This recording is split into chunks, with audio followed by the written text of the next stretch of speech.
One of the things that we find that's really challenging for HR executives right now is how do you even think about the future of work and what that looks like.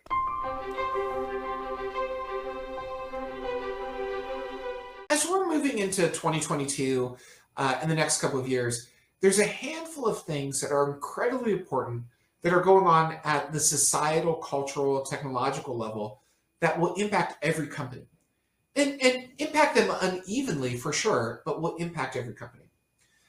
One is obviously the changing nature of technology and digitalization and the broader digital transformation that's going on. And that includes everything from AI to machine learning to new technologies, whatever it might be.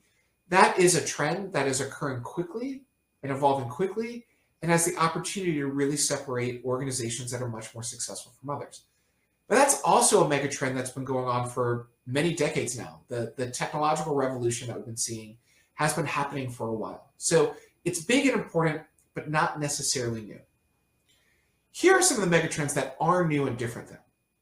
One, the line between where companies start and stop and where politics, culture, and society begins no longer exists. It's all blurred. Companies are now being forced to play an active role in the societal, political, and cultural debates of the day. And more precisely, a company's employees and customers are forcing them to play that active role in the societal, political, and cultural debates of the day. Just a really interesting data point for you. 3 out of 4 employees expect their employer to play an active role in issues in politics, culture, society, etc., even if that issue has nothing to do with the products that their company produces. Your employees expect you to get involved. So that's a second megatrend, that this blurring between company and society, company and culture, it's all one now. And that is something that every organization, every executive is going to have to figure out how to navigate. Third trend that's really important here is this radical notion that the people that work for us are not workers. They're human beings who happen to be working for us. They're not just employees, they're people. And one of the biggest lessons that we've taken from COVID and our entire experience around that is that we've got a much greater and more human relationship than we've ever had with the people that happen to be working with us. We've developed a deeper relationship with them. We understand what's going on with their family, their spouses, their loved ones, their communities, their personal health, their mental health, along all those sorts of dimensions.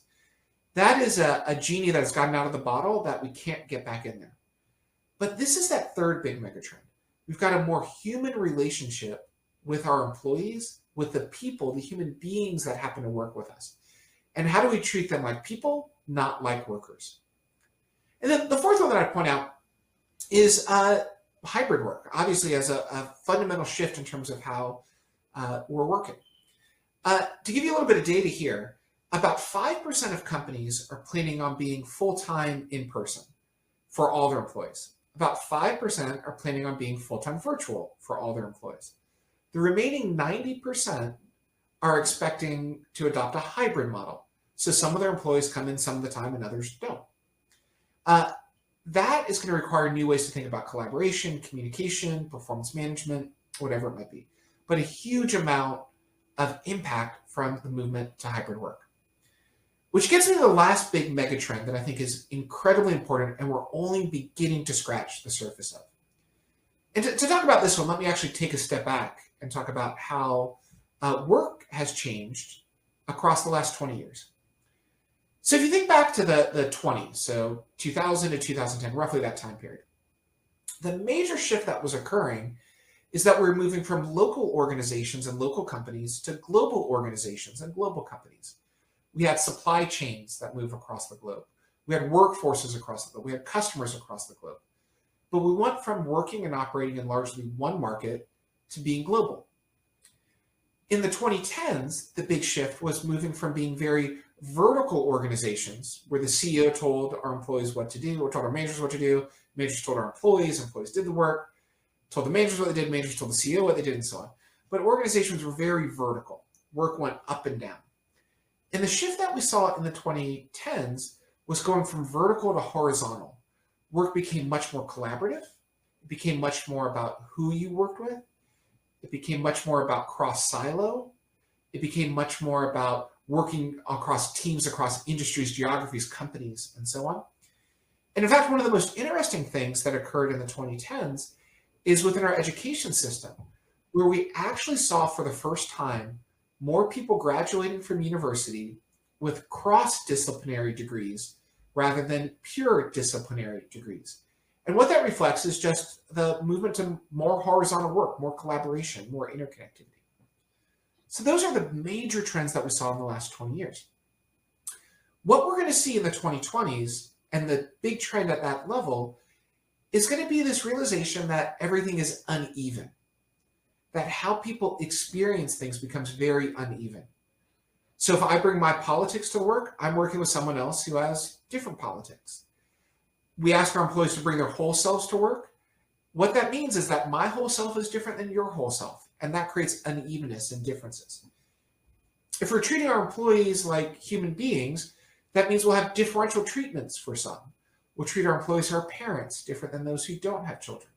We'll treat our employees that have mental health needs differently than those who do. We'll provide different types of support to our employees. And it's good that we should, because that will help each of those employees. But it creates differences and unevenness across our employees. When it comes to hybrid work, some will be in the office, some will be at home. Some will be in the office on Tuesdays, some on Thursdays, and so on. Some will work in the morning, some will work at the ends of the day, some will work weekends, some will work during the week. The way that we work and where we work will become very uneven and inconsistent. So the major trend that we're going to see across the 2020s is this idea that we're moving from an even, consistent experience that our employees have to a very uneven, inconsistent, and highly varied experience that our employees have. And what that will mean for organizations is that we'll have to think less about how do we scale our operations and more about how do we individualize our operations with our employees to meet the unique needs and unique situations that every employee has. Because every employee will be different and work in a different way and have a different experience. How do we manage and lead when there's that much variability and unevenness? Tackling the future of work is going to be hard. It's going to be challenging. Put yourself back 2 years ago. Imagine and think through everything that's happened across the last 2 years. We are moving to a world where there's complete and utter lack of predictability. That's just the reality of what the future looks like. And we can't change that reality. But what we can do is prepare for that reality. And there's 3 things that we think are incredibly important that organizations should start with. One, they need to size where they've got risk, where they've got challenges, understand how much variability could potentially impact your organization, and where that could play out, what types of jobs, what types of roles, how is the future of work most likely to change and impact particular parts of your organization. It's kind of the first step. You have to size your problem, size your challenge. Second step is that you have to stop looking just inside your organization and look outside your organization to a much greater degree. You know, one of the founders of the Silicon Valley, Bill Joy, who was the CEO of Sun Microsystems, had this quote that has stuck with me for years, which is, by definition, there's more smart people who don't work for you than do work for you. In order to be successful in the future of work, you have to look outside your organization. What are the innovations that other organizations are adopting? What are the things that they're seeing and hearing? What are the challenges that are impacting them? And shamelessly steal those ideas. Learn from everyone else. Take those ideas and put them to use in your organization. But that's the second step. Learn from outside your organization, not just inside. Those organizations that remain insular will miss on the most important ideas that are emerging. That's the second step. Open your eyes to outside your organization. And then third, be willing to admit you're wrong. Be willing to admit your mistakes. You will be forced and faced with the importance of making decisions quickly, without good information, without good data, without good insights, without good knowledge as to the ramifications of those decisions. What you have to be willing to do now, more importantly than ever, is to take a step back and say, well, was I right or not? Should we revisit or not? And it's okay to say you were wrong, as long as you also say, and this is what I learned from that decision. But those are the 3 things that are really important to start with is 1, size where you've got a problem. Try to understand what your risk looks like. 2, Um, Pay attention to what else is going on outside the four walls of your organization. And three, do things, make decisions, but revisit those decisions to see if they're working or not. And be honest with yourself about your willingness to change those decisions and adjust your plans if it's not working. If you do those three things, you'll be in good shape as you're developing your future of work strategy.